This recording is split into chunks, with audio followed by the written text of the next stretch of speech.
Greetings, saints, greetings wherever you are, in the wonderful name of our Lord Jesus Christ. I want to take this time to greet and to welcome you to this wonderful program we are calling the Morning Motivation.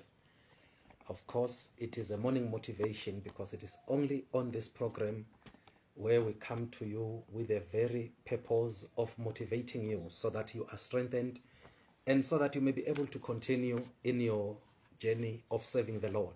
Be greeted. Be greeted. It's a wonderful morning. We thank God we are alive, spirit, body, and soul.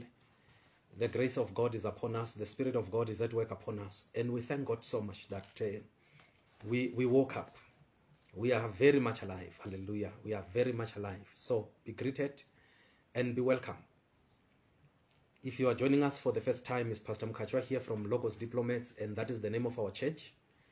And as you are joining in, please remember to type amen on the comment section. As you are joining in, just type amen on the comment section so that I may know that you are there, and I will be able to appreciate you at the end of the program.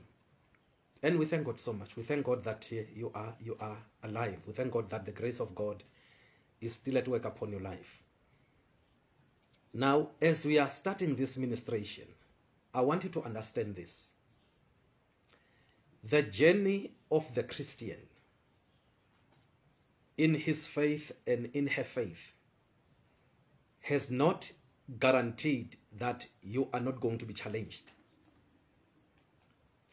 Remember, I didn't say that you are not going to be defeated, but rather I said it never guaranteed us that you are not going to be challenged. But rather, the Bible taught us that there is going to be challenges from everywhere. Remember, we live in the world where the devil is, where his demons are, where his agents are, and everyone who allows for Satan to use them, they are in this world. And what does that tell you? Remember, Satan is enemy number one to Jesus Christ. He does not want to see him. He does not want to hear anything about him. And you come, now you are born again. In other words, you are a servant of Jesus Christ. You are a child of God. And remember, the Bible said you were created in the image and likeness of God. In other words, when Satan looks at you, he sees his enemy number one. At all times, each time he lifts up his eyes and sees you, he sees his enemy number one. And where does that put you? It puts you in a position where you are going to be his enemy. I want you to know this. He hates you with passion. Satan hates you with passion. And his plan and his purpose for your life is simple. If he can deceive you to stop serving the Lord, then kills you, and that's it. Once he can win on those, his mission is accomplished. Then he can look for the next victim. So Satan stands as your enemy number one. He will never be your friend. He will never love you. He does not love any human being. Don't be deceived by people who are saying that Satan loves me. He gives me money. He gives me this and that and that and that. Listen, they have exchanged their souls with that money. Whatever he gives to them, it is buying their souls. And he wants to make sure that they die without knowing Jesus, and then they will be casted to hell. And that is his mission. So now that you are born again, now that you are filled with the Spirit of God, now that you are on the side of salvation, now listen to this. In the book of 1 Peter 5 and from verse number 6, I'll read only 4 verses. That is from verse number 6 to verse number 9. 1 Peter chapter number 5, verse number 6 to verse number 9. Now listen to this. Humble yourselves, therefore, under the mighty hand of God, that he may exalt you in due time. The first principle that the apostle here is teaching us about is that you are to humble yourself. Humble yourself. Learn to walk in humility. You see, humility is a virtue that we practice. You learn to be humble. You are not born that way, but you learn along the way. You see, you are not born again that way, but you learn eventually on how to humble yourself. The apostle says here that humble yourself, therefore, under the mighty hand of God. That is very important. When you are humbling yourself, you are doing it to the Lord. But yes, of course, it is expressed to those who are around you. People who are going to benefit from your humility are those around you. But you are not doing it for them, you see. You are doing it for the Lord. That's why it's always very important that you walk in humility. Before all men, before everybody, learn to walk in humility. It is very important. It has got a greater benefit, a beautiful benefit. What is the benefit of humility? The Bible says here that God will exalt you in due time. You walk in humility. It's not easy. There is a price to pay at all the times. But the Bible tells you that in due time, God will exalt you. He will elevate you. You see, it's good for you to be elevated and exalted by God rather than being elevated and exalted by people. Because when people are the ones who are exalting you or elevating you, when you don't do what they want anymore or what pleases them anymore, they turn against you immediately. You see, that is the danger of being exalted by people. So the apostle says here that you are to humble yourself, therefore, under the mighty hand of God. And then what will happen? Then he says that he may exalt you. God will exalt you in due time. I want you to be exalted by God. I want God to uplift your life. I want God to take you to another level of glory. I want God to take you to a place of testimonies after testimonies. And for that to happen, the Bible says that you are to humble yourself. Learn to walk in humility.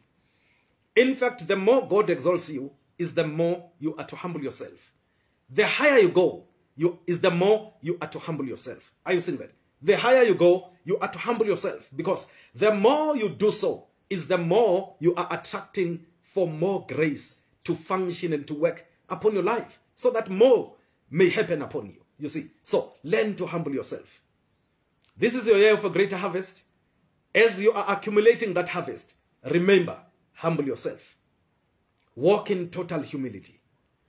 Walk in total humility. And that will be a greater blessing for you. Not for somebody else, but for you. In verse number 7, 1 Peter 5, verse number 7, he says, casting all your care upon him, for he cares for you. In other words, he tells you that never worry about anything. Whatever is troubling you, pray about it. Whatever is displeasing you, pray about it. Whatever is making you to feel so uncomfortable, pray about it. Never pile things in your heart. That's why he said in Proverbs 4, guard your heart above all, for it is in it are the streams of life.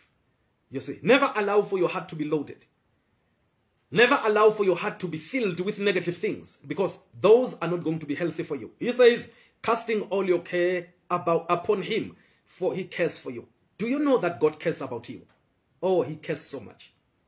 He cares so much. That's why he wants to see you shining all the way through, because he cares about you. Your blessings are his pleasure.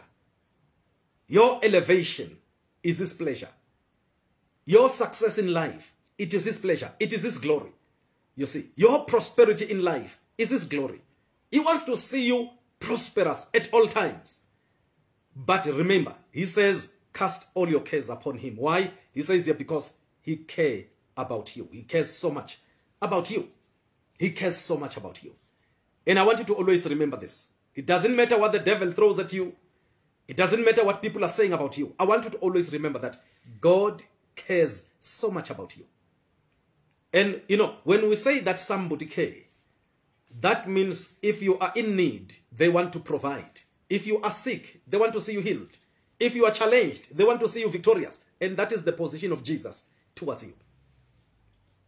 He wants to make sure that you succeed, you win in every area of your life. And that is very important. Remember, you were created for his glory. So he wants to see you succeeding and making it big in your life. That's why he says that cast all your cares upon him. Why? He tells you that because he cares about you. And remember this at all times. God cares so much about you. He cares so much about you. He wants to see you happy at all the times. He wants to see you filled with joy at all the times. He wants to see you enjoying your life at all the times. And remember, that is his priority for you. He cares so much about you. In verse number 8, 1 Peter 5, verse number 8, he says here, be sober. Number 2, be vigilant. Then he tells you why he's saying that. He says, number one, be sober. In other words, at all times, be on your rightful senses. Be always awake. Remember, Jesus once said that you are to be wise like serpents and be harmless like doves. That's what Jesus said. He tells us here that you are to be sober. At all times, be sober. Number two, he says, be vigilant. In other words, beware at all times. Be alert of what is happening around your life. Be always awake. Then he tells you why. He says here, because your adversary, the devil, as a roaring lion, walks about seeking whom he may devour. You see, as you are seated wherever you are, watching us, at work, at home, wherever you are, Satan is looking for someone to devour at all the times. At all the times. Little mistake that you make, he takes advantage of it. That's why he said that you must not give him any chance. Make sure that you shut all the doors. Wherever prayer is needed, pray. Wherever fasting is needed, fast. Wherever the word of God is needed, study the word. At all the times it tells you that you are to be sober and vigilant. Sober and awake. Sober and watchful. Always guard your environment. Never allow for anything of Satan to enter your camp. Never allow it. Never allow it. That's why even when people are doing that which is wrong against you, never hold grudges against them. Never do that. It's a waste of time. In fact, that's one of the tools Satan uses to can enter into your life. Anger. Others are bitterness. They are always bitter. And that is the door the devil uses to enter into their lives and to cause destruction. You see, never allow that. Never allow for bitterness to be a part of your life. Never allow it. Of course, you will be challenged, as I said in the beginning of this message. At times you will be challenged because Satan doesn't want to see you making it or succeeding in any area of your life. And if he sees you succeeding, he will try to manipulate your environment. He will try to manipulate those around you and those in your life so that they do that which he knows it is going to cause for you to be bitter. Never allow it. Never allow it. Hallelujah. Never allow it. You see, because you have a destiny you are protecting. You have dreams and visions you are protecting. There is a higher life that God has set apart for you that you are protecting. So never allow for Satan to put his dirty fingers into your life. Never allow it. Praise the Lord. Never allow it. Continue strong. Continue strong. And never be bitter against anyone. Never hold grudges against anyone. Continue in your faith. And continue strong. Hallelujah. Continue strong. Continue very strong. He says, be sober, be vigilant. Because your adversary, the devil, as a roaring lion, walks about seeking whom he may devour. You see, his goal, his desire, his wish is to devour you. Never allow him. Let me close with what is in verse number 9. 1 Peter 5, verse number 9. Whom resist steadfast in the faith. He tells you about that adversary, Satan or the devil. He says, whom resist steadfast in the faith, knowing that the same afflictions are accomplished in your brethren that are in the world. He tells you, resist the devil. Oh, that's what the Apostle James said. He said, resist the devil and he shall flee. Peter says here that you are to resist the devil. What does it mean to resist? When you start feeling that headache, you know that it is Satan. Resist it. You tell that headache, you headache, in the name of Jesus, you are a trespasser in my head. Come out in Jesus' name. He will flee. You feel that your heart is starting now to beat somehow in a manner that you don't understand. No, you don't sit back and be comfortable and say, no, I'm listening to my heart. We don't listen to our heart. You command that heart to start working and functioning perfectly well in the name of Jesus, and it shall submit to you. That's how we resist the devil. You notice that your finances are diminishing slowly but surely. It's like they are like an evaporation. They are evaporating right in front of you. Command them in the name of Jesus. Your finances, you are going to dwell with me. You will increase in my possession in the name of Jesus, because it is Satan doing that. And by so doing, you are resisting the devil. You see, whatever you are so uncomfortable with, never sit back and say, no, I'm just examining the situation. We don't do that. You know that it's Satan. And when it comes to Satan, The Bible never said we are to examine him. No, he said resist the devil. He shall flee. And he reminds us again in the scripture, 1 Peter 5 verse 10. But he says, 1 Peter 5 verse number 9, whom resist steadfast in the faith. What does it mean to resist the devil steadfast in the faith? He tells you, as you are resisting him, remember where your faith is based. In other words, you are saying, Satan, I am born again. I'm a child of God. I live my life in divine health. I cannot be sick. I refuse to be sick. I reject any manner of sickness. I am born again, and for that reason, I live my life in divine prosperity. I am prosperous, and there's nothing you can do about it. Money comes to me from the east to the west, from the north to the south. I am prosperous. I am blessed. You see, you are resisting him where? In the faith. You are telling him, my blood is clean. It can't be with viruses. No, I refuse that. It does not matter the report from doctors who are saying. Listen, faith is declaring those things that you believe. And by so doing, they shall come to pass. It does not matter the condition of your flesh. Maybe they told you there is a cancer developing in your body. It does not matter. He told you, resist him in the faith. Steadfastly in the faith. So, resist that devil. Never give him free will to play around your life. Never allow it. Resist him where? In the faith. And by so doing, he is going to begin to flee. Our time is up. Thank you so much, sir. Thank you so much, every one of you who joined us. Apostle David, thank you, sir. Thank you, thank you, thank you. I see those messages. I see them. I see them. Yes. Thank you for the crusade that is coming, sir. Thank you so much. Thank you so much. Thank you so much. We believe that that women of God will be ministering from America. Indeed, the Lord is going to minister to the needs that you are going through. We declare and proclaim that surely the Lord will stand fast. He will provide. And yes, the crusade will continue. Hallelujah. Look up to God. He will make a miracle for you. Hallelujah. Thank you so much. Let me quickly say a word of prayer for you all. Father, in Jesus' name, thank you so much for everyone who connected with us. We release and pronounce blessings upon them. We pray that as they are taking a decision of resisting the devil, we are praying that surely that devil is going to flee. Sicknesses are going to flee. Death is going to flee. And we speak life upon everyone. We pray that finances are coming their way from every direction of life in Jesus' name. Bless them.